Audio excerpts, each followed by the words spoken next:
Olá, bom dia a todos vocês que nos assistem nessa manhã de sábado. No programa de hoje nós vamos conversar com uma mulher chamada, vê se você sabe quem é, Elizabeth Xavier Miessa.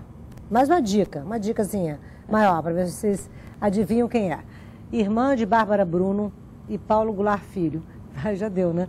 Filha de Paulo Goulart e Nicete Bruno. Vocês adivinham quem é? Pois é, acertou quem disse Beth Goulart. Também depois dessa dica, né, Beth? Pois é, uma dica francamente. Tanto, né? A família toda, né? Não tem como. Pois é. Aliás, a Beth estava me contando aqui um pouquinho antes de começar o programa que parte da família está morando no Rio agora, né? É verdade. Eu comprei uma casa num condomínio muito gostoso aqui no Recreio. E minha mãe comprou a casa lá também. Minha irmã gostou também. Comprou então uma casa reunião lá. de familiar Olha direto. que maravilha. Uma delícia. Só seu irmão que está em São Paulo Meu agora? Meu irmão que mora em São Paulo, exatamente. Enfim, mas vocês todos são de onde? Olha, minha mãe é do Rio de Janeiro, é de Niterói. Meu pai é de interior de São Paulo, Ribeirão Preto. Eu sou carioca. Minha irmã também é carioca. Minha irmã é curitibana. Nossa Senhora, e moraram em São Paulo há muito tempo, Moramos né? muitos anos em São Paulo, exatamente. Pois é. E essa reunião de família tá boa? Sempre boa. O que vocês mais fazem em comum? A gente conversa sobre tudo, sabe? Bom, viemos de uma família italiana, né? Minha mãe, Bruno. Então, tudo em volta da mesa, a gente se encontra para comer, sempre não parece, almoço, se encontra para jantar, comer, que você está magrinha. Parece mais ou menos, mas enfim. Então, é sempre aquele prazer gostoso de estarmos na hora da refeição. É um momento que a gente se junta para conversar sobre a vida de cada um, sobre o que pensamos do outro, do que está acontecendo em volta de nós, enfim, os assuntos são variados. Muito como em teatro, toda a família, muita televisão. Teatro, exatamente, muita vida, porque eu acho que o teatro, ele se alimenta da vida, né? A Clarice Lispector, que eu estou fazendo agora no teatro, fala muito sobre isso, que a grande fonte de inspiração da arte é a própria vida, e a vida é um grande aprendizado. Então, a gente vai, através dos acontecimentos cotidianos, descobrindo formas de evoluir, de ser mais feliz, de dividirmos as nossas questões, de podermos ajudar um ao outro. Eu acho que isso é fundamental. Aliás, como ela antecipou, ela está em cartaz há 1 ano e 2 meses com o espetáculo Simplesmente Eu, Clarice Lispector, né? A peça já foi vista, para vocês terem uma ideia, por mais de 700 mil pessoas. Olha que loucura! 700 mil pessoas. Passou por mais de 70 cidades e faz a sua 4ª temporada só no Rio de Janeiro, né? Só que desta vez no Teatro Fashion Mall. Exatamente. Né? Permita eu corrigir você um pouquinho. Na verdade, nós vamos fazer, agora o dia 9 de julho, nós fazemos 5 anos em que o teatro começou. Lógico, esse público todo só podia ser 5 anos, na verdade, fazendo as contas. Exatamente. E não é só Rio e São Paulo. Nós viajamos o Brasil inteiro. E eu acho que faz parte um pouquinho desse compromisso que nós temos com a arte e a cultura, é justamente semear o teatro em todo o Brasil. Então, nós fizemos várias temporadas. Mas que cidade você foi? Assim, por só exemplo, ter uma ideia. Rio Grande do Sul, por exemplo. Nós não ficamos só em Porto Alegre. Nós viajamos na primeira vez para 11 cidades no interior do estado. A segunda vez fizemos 11 cidades no interior do estado. E se Deus quiser, vamos uma 3ª vez ainda pelo estado do Rio Grande do Sul. Agora, como é que é viajar nessas cidades, assim? Em que condições estão os teatros? Como é que acontece? Bem, nós participamos de muitos festivais de teatro por todo o Brasil. Por exemplo, essa última turnê pelo Nordeste que nós fizemos, nós fomos graças a um festival de teatro em São Luís do Maranhão.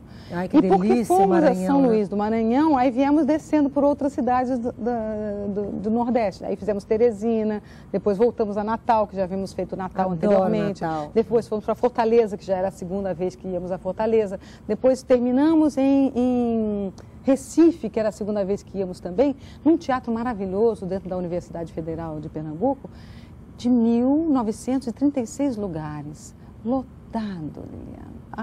Você não sabe a alegria. Claro que Recife era a cidade de Clarice, foi de Clarice cresceu, né? O sotaque da Clarice tão comentado é um sotaque recifense. Como é que o público te recebeu lá? De braços abertos, viu? Foi Mas os comentários, maravilhoso. As pessoas ficam muito emocionadas, porque o espetáculo traz a presença da Clarice em cena. É como se as pessoas pudessem conversar com a Clarice. Como é que é a Clarice em cena? A Clarice é uma mulher... Eu acho que Clarice foi uma mulher à frente do seu tempo, uma mulher que falou muito da figura da mulher na sociedade. Ela se separou numa época que não era comum se separar, então ela tinha que... Em que ano, mais ou menos? Eu não sou muito boa de data. Enfim, mas separou no momento que a mulher era... No momento que não era. Bom, ela morreu em 77, para você ter uma ideia, né? Então, acho que de 60 por aí. Muito ativa. Era muito ativa e ela tinha que cuidar dos filhos, né? Então ela foi trabalhar como jornalista, por isso ela virou jornalista. Na verdade, ela se formou primeiro em Direito, numa época que quase as mulheres não faziam. Se formava também, né? Ela se formou em Direito e depois foi trabalhar como jornalista. Então ela era muito danada. E escrevia, inclusive, foi ghostwriter da Ilka Soares, por exemplo, né? Que era uma atriz muito conhecida na época. Então falava um pouquinho sobre comportamento, sobre moda, sobre como a mulher deveria se portar, né? Beleza. Ela pegou Aliás, você está bem Clarice, pontos, viu? Chiquérrima. Assumi um pouquinho, né? Não, bem mas elegante, eu convivo com ela todas as noites, né? Isso é inegável, a influência dela. Agora, deixa eu te perguntar uma coisa, Beth. Você disse que foi a um teatro como o de Recife, né? Sim, por exemplo. Como o de Recife. E qual foi o menor recantozinho que você foi, assim, que você lembra e que te surpreendeu? Nós fomos também nesse trabalho, nessa viagem do Sul, por exemplo, nós fomos graças ao SESC, que é um grande parceiro, e o SESC nos leva a lugares para a formação de plateia. Com o SESC?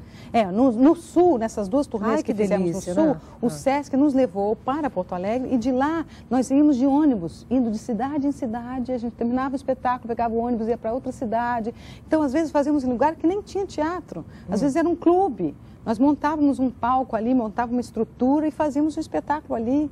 O mesmo espetáculo que fazíamos para 100 pessoas, fazemos também para quase 2.000. Você chegou a fazer quantas pessoas, mais ou menos? O mínimo? O mínimo, acho que 100 pessoas. 100, mas é legal, né? O público maravilhoso. Né? Então, você vai desde um público acostumado a ver teatro, um público que conhece a literatura da Clarice Lispector, por exemplo, para um público que nunca viu teatro na vida. Que nunca ouviu falar da Clarice Lispector. Então, esse é o trabalho que eu costumo dizer de semeadura. A gente vai semear um pouquinho da arte, da cultura, não só da força da literatura, mas também da força do teatro, que é uma força do ao vivo, sabe? É um ser humano na frente de outro ser humano. Isso. Aliás, eu vou tocar em dois assuntos com você daqui a pouquinho. Um é essa história do teatro e do público que você levantou essa bandeira aqui no Rio de Janeiro. E eu vou abrir um parênteses aqui para falar sobre essa coisa do teatro, porque eu estava te contando nos bastidores que eu montei um pequeno teatro, né? Quer dizer, para mim é grandioso, né? Na fazenda onde eu restaurei uma fazenda de 1835 e lá nós recebemos 5.000 crianças de escola pública nessa temporada e vamos receber 7.000 a partir de julho, né? Que maravilha. Agosto, setembro, pois é. E lá a gente montou, as crianças da região não conhecem bem o Vale do Café, que foi o maior produtor de café do mundo. Aquela região levou o Brasil a se tornar o maior produtor de café do mundo e criou uma história por onde as cidades se desenvolveram. Então, nós criamos um teatro contando a história do encontro de um barão com um negro que conviveram na mesma fazenda. E esse encontro desse barão gerou uma história criada pelos historiadores da região, um gibi, e eu montei um teatro. Que lindo. Dentro desse projeto eu recebo as crianças, elas vêm, são recebidas pelo teatro, ouvem essa história, passeiam pela fazenda do Vale do Café, tipicamente montada, aprendem a lavar as mãozinhas, plantam uma muda da Mata Atlântica, almoçam numa senzala, enfim. E o importante também é que elas recebem uma aula presencial de história. Maravilhoso. Agora, eu fico encantada porque, aliás, eu queria até agradecer meu patrocinador, a SEG Gás Natural e a Piraquê, que me patrocinaram esse projeto tão lindo, que toda vez que eu estou lá eu choro. Parabéns, porque é lindo mesmo. Mas aí o que me encanta nisso é que as crianças que nunca entraram num teatro, o nosso teatro é montado numa tulha. Então são apenas três personagens, um negro, um dos personagens, um negro, um barão e uma professora. E as crianças ficam assim, Beth, você não tem noção. Então eu fico às vezes preocupada, por que não temos tantos teatros no Brasil? Eu acho que você tocou num ponto importante, começa com a formação de plateia, começa na verdade na educação. O teatro tinha que estar no currículo das escolas, porque as pessoas acham que teatro é só para você aparecer, não é? Você conta uma história. A cultura é a formação da sua identidade, então para você fazer teatro, você tem que estudar história, você tem que estudar literatura, você tem que estudar arte, você tem que estudar o ser humano de maneira geral. Aliás, os atores, em geral, são muito preparados, quer dizer, eles vão se preparando com a vida. É necessário, o estudo faz parte da nossa atividade. Sem estudo, a gente envelhece, a gente não caminha. Nós temos que estar sempre renovando, sempre olhando o que está acontecendo à nossa volta, porque esse é o nosso alimento. Agora, você sabe, no próximo bloco eu vou falar sobre um assunto muito interessante, que é a formação de plateia. Aliás, esse assunto que você levou à revista Veja, acabou transformando uma capa da Veja Rio, né, que eu achei muito interessante. interessante, falando da questão do teatro. Agora me conta um negócio, nesse espetáculo na Clarice, você trabalha com seu filho e seu irmão. Nesse espetáculo da Clarice? Só com seu filho, o seu filho. Não, nesse espetáculo eu fiz tudo. Nesse espetáculo mas seu filho não faz uma programação visual? Ele fez da primeira versão, a segunda versão, a primeira versão do espetáculo, ele que fez o programa da peça, é verdade. Entendi. É que meu filho descobriu o teatro um pouquinho mais tarde, ele se formou em publicidade. Esse aqui que é o filho, né? Esse é o mais alto? É, meu filho e meu irmão, o barbudo é meu filho. O baixinho? O baixinho é meu irmão. Ai, Maria, seu filho é um homem zarrão. Meu filho é um zarrão, meu filho é um escritor, se tornou um escritor. Porque ele se formou em publicidade e descobriu assim, mãe, eu não quero vender sabão, eu quero vender ideias. Eu falei, meu filho, então, sinto lhe dizer, você se tornou um escritor. Ai, que delícia. E aí, num processo de estudo dele, eu precisava da tradução de uma peça, só tenho ele. Tradução de uma peça, de um espetáculo, era o Quartet, do Rainer Miller, e eu tinha uma tradução dura, uma tradução portuguesa, eu precisava de uma nova tradução. Eu falei, meu filho, como experiência, como exercício, você não quer traduzir a peça? E ele traduziu muito bem, a gente acabou usando a tradução dele no teatro, e ele descobriu então a linguagem do teatro através desse exercício. Acabou traduzindo também o Otelo para o Diogo Vilela, a tradução também foi dele, e aí começou então a descobrir a beleza da dramaturgia, e hoje em dia está escrevendo, se Deus quiser, vai escrever aí a próxima novela da Cristiane Friedman, eu acho que ele vai ser um dos colaboradores. Jura? Nossa, que delícia! Olha, tá vendo? Acabamos de descobrir, quer dizer, a Cristiane chegou Friedman... ao teatro por outros meses. Por outros meses. Ah, bom, então agora eu preciso saber desse detalhe, que eu não sabia. Você participou da última novela dela, da Cristiane, da Record. Exatamente, Vidas em Jogo. Vidas em Jogo, que foi seu mais recente trabalho, que terminou agora em 2012, exatamente. Na televisão. Sou contratada da Record, inclusive, tenho que agradecer a ela a liberação de estar aqui conversando com você. Obrigada, Record. Um beijo para vocês, meus queridos, porque não é, eu faço muito teatro aqui, a gente faz muita programação de teatro, eu acho o máximo, e eu só posso contar com a Band Libera. A Band libera, não tem problema. Não, é importante ter esse espaço para falar do teatro, né? Porque o teatro está sempre precisando de ajuda. O teatro é uma arte de resistência, precisa das pessoas que acreditam na Deixa eu ver um pedacinho da peça, depois voltamos a falar dessa experiência. Então, só para concluir, o seu filho vai agora ser colaborador? Não, então, ele fez essa experiência no teatro e agora ele está se inscrevendo para a televisão. Ele foi colaborador em Máscaras também, primeiro do Lauro César Muniz, e agora vai ser colaborador da Cristiane Friedman. Mas daqui a pouco está lá assinando novela. Daqui a pouco está lá assinando novela. Ai, que beleza. Que idade ele tem? 30 anos. Gente, você teve ele com o quê? Com 11? Tá vendo? Não, novinha. Você está muito bem, gente. Nossa, olha, a minha equipe está encantada com você. Ah, que bom, fico feliz. Olha, ano que vem, por exemplo, eu vou fazer 40 anos de profissão. Estava conversando aqui um pouquinho antes sobre isso. Falei, meu Deus, olha como o tempo passa. Eu não posso perguntar com que idade você começou, né? Não, comecei novinha, comecei com 13 anos. Então tá bom. Olha, eu vou ver um pedacinho do espetáculo agora e daqui a pouquinho eu volto conversando sobre outros assuntos com a Beth Goulart, que está com Simplesmente Eu, Clarice Lispector, em cartaz aqui no Rio de Janeiro, tá bom? Até já.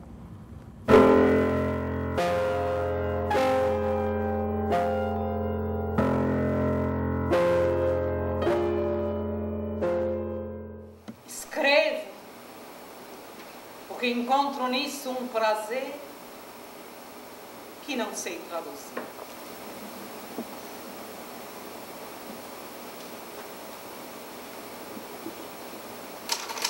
Ana, uma dona de casa, sinceramente devotada a seus filhos e seu marido.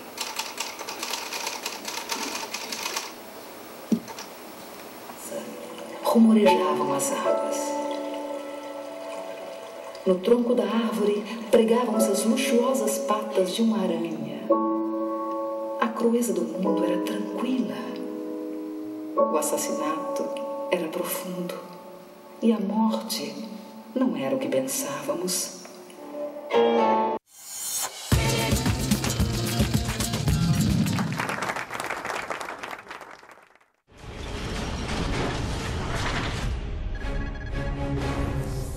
Engesig. O sistema Rambler fornece tons duplicados de baixa frequência, permitindo que condutores de veículos e pedestres próximos sintam suas ondas sonoras. sendo eficaz quando usado em ambientes com tráfego intenso de veículos e pedestres.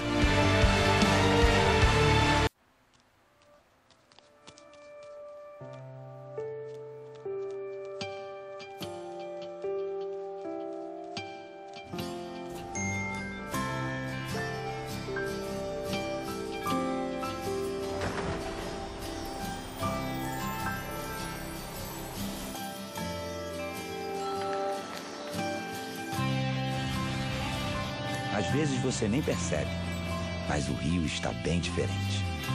Nos últimos 6 anos, o governo do Rio de Janeiro trabalhou muito para você economizar todo dia no transporte, para os empregos chegarem ao interior, para cuidar de uma nova vida ou para oferecer uma vida completamente nova. Ainda não fizemos tudo, mas hoje muita gente tem uma vida melhor. Somando forças, o Rio mudou.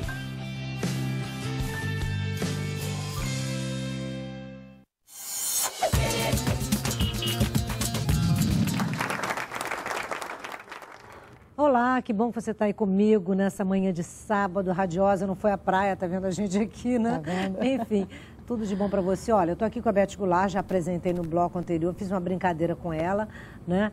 Mas ela é uma mulher poderosa. Só para vocês terem uma ideia, ela já levou pelo trabalho dela, pelo Clarice e por outro, 4 prêmios de melhor atriz, o Shell de 2009, o APTR, Revista Contigo, Qualidade Brasil, que premiou também como melhor espetáculo. O espetáculo ainda foi indicado ao Prêmio Shell 2009 de melhor iluminação, criada pelo Maneco Inderé, palmas para ele, e melhor produção pelo Prêmio APTR. Enfim, é prêmio demais.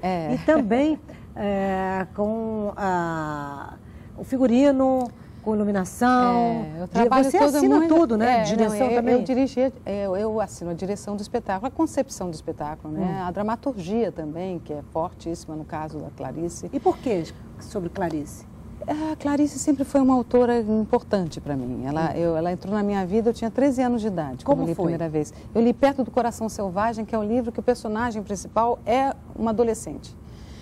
No momento em que eu vivia a adolescência. E a minha adolescência foi muito introspectiva, eu ficava muito no meu quarto. Eu vivia muito mais o meu mundo interior do que o meu mundo exterior. Entendi. Então, quando eu conheci a Clarice, eu tive aquela sensação de que só ela me conhecia. E como ela me conhecia tão bem, aquilo me fisgou para a vida inteira. E aí eu comecei a ler outras obras de Clarice, passou a ser uma das minhas autoras preferidas. E eu sempre acalentei a vontade de fazer alguma coisa sobre ela, não sabia exatamente o quê, até que eu li um determinado livro em que eu enxerguei a Clarice ali como personagem. Ela era uma mulher densa e sofrida também ao mesmo tempo, né? Quer dizer, a gente já falou sobre o que ela passou. Sim, eu falo sobre isso, falo sobre a angústia do processo criativo, da necessidade da solidão, ao mesmo tempo dela não aguentar ficar sozinha. Tudo isso está muito presente no espetáculo.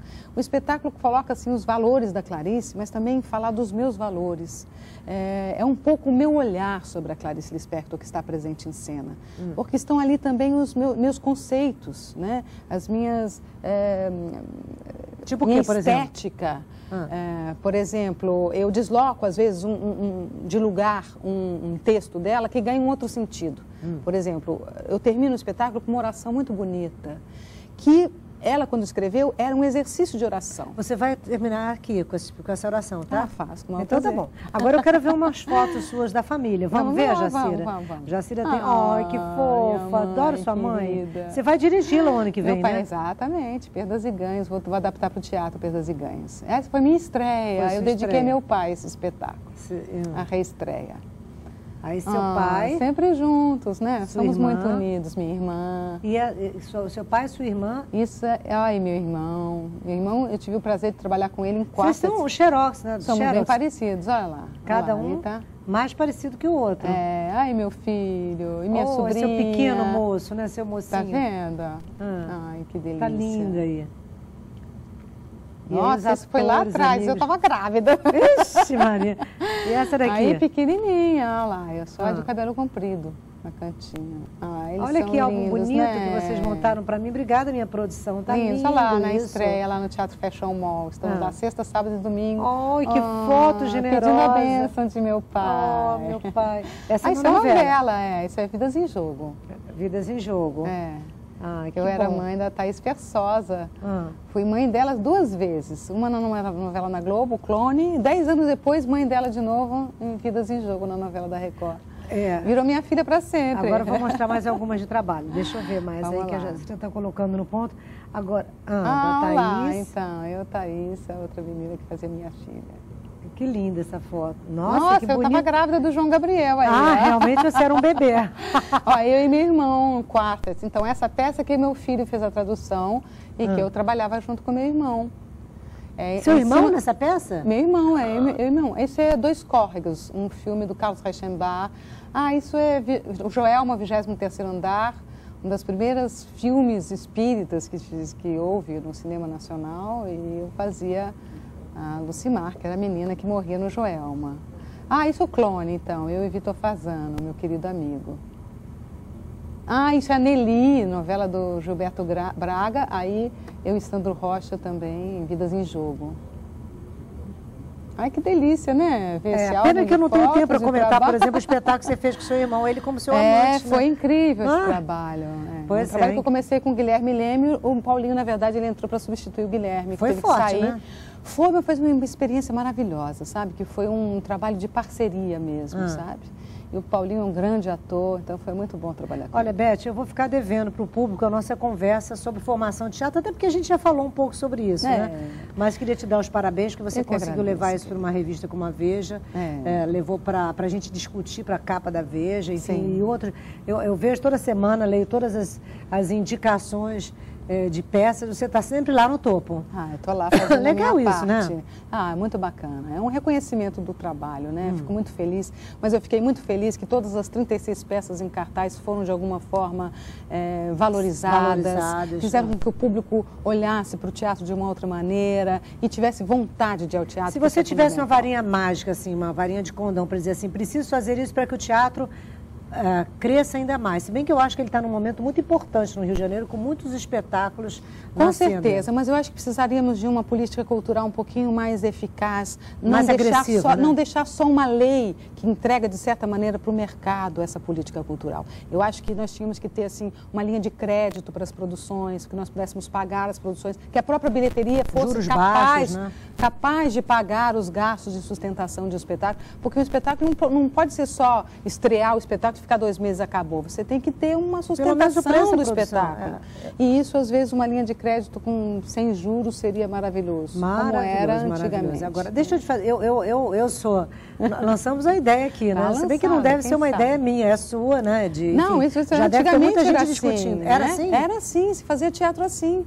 Você pagava da bilheteria. Então, havia interesse da linha de crédito sem juros. Da linha de crédito, era assim. Você pagava o crédito, uma parte de ingressos para da bilheteria, né? Então, o próprio público, a presença do público que te ajudava a pagar aquele empréstimo. Eu estou montando uma exposição também de cultura, que num outro dia eu falo sobre ela, e que é uma loucura, porque a gente começa a gastar. Eu tenho o patrocínio da Oi, por exemplo, mas quando você vai ver o orçamento, você acha que está com dinheiro na mão, de repente comprometido, fica tudo com zero. Não, é quando difícil, você viu, você não tem caro nada. Fazer arte, é muito caro, complicado. E é caro para o público, você não pode repassar isso para um ingresso, porque o público não tem dinheiro para pagar. E aí, faz como? Agora, Beth, eu não posso encerrar esse programa sem tocar num assunto que está na mídia nacional e que faz parte da nossa vida, uma vez que a Clarice era uma mulher envolvida com projetos, lutas, era uma jornalista. Eu ainda há pouco conversei com uma jornalista da Band que acompanhou todo esse evento, parte das manifestações, porque esse programa é gravado, né?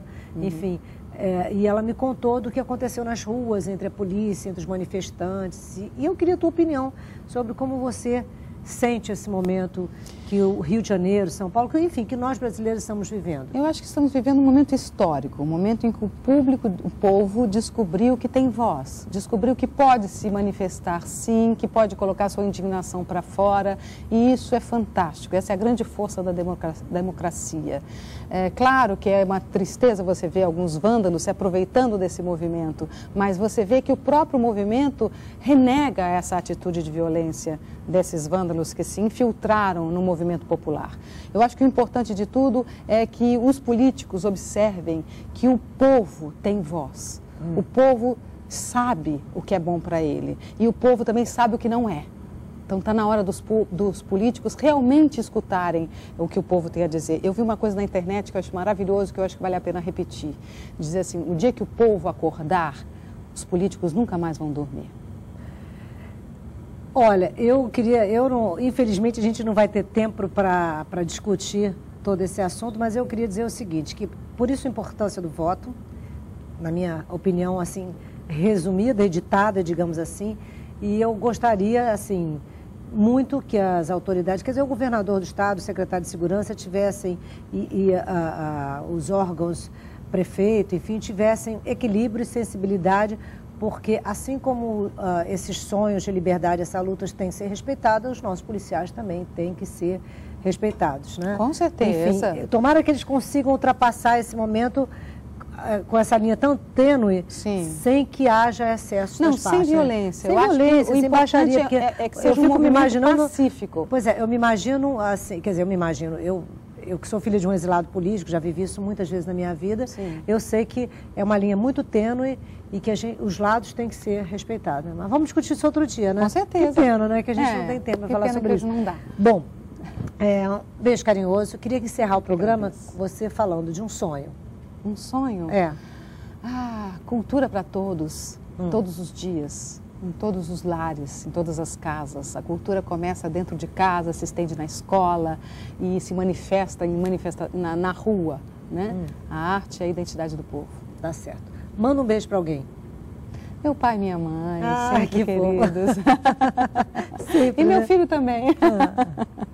Olha, eu vou mandar um beijo especial para os jovens que eu não conheço, anônimos, numa imagem linda que nós vimos de uns jovens entregando flores a um policial. Achei isso chiquérrimo. Maravilhoso. Meu beijo vai para vocês. Meu beijo é extensivo também. Também, né? Então vamos encerrar fazendo a sua...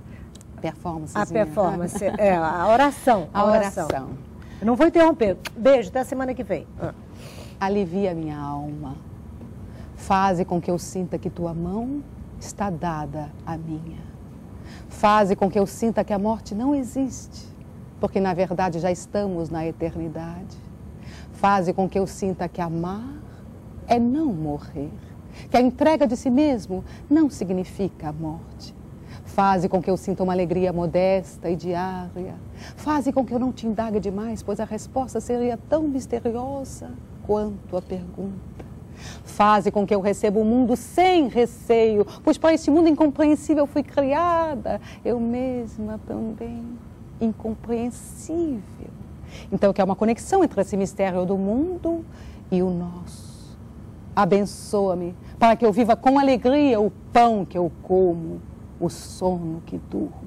Faze com que eu tenha caridade por mim mesma, pois senão não poderei sentir que Deus me amou.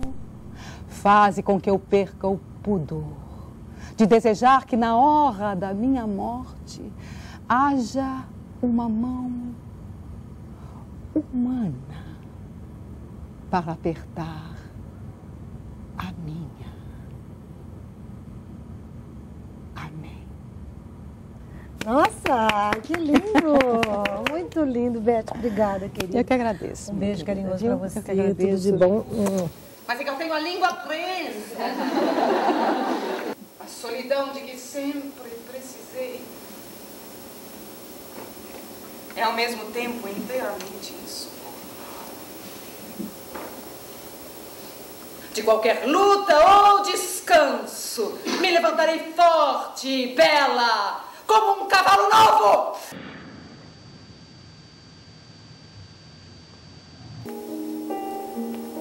Estou com muita saudade de mim. Alivia minha alma. Faze com que eu sinta que tua mão está dada a mim. Faze com que eu sinta que a morte não existe, porque na verdade já estamos na eternidade.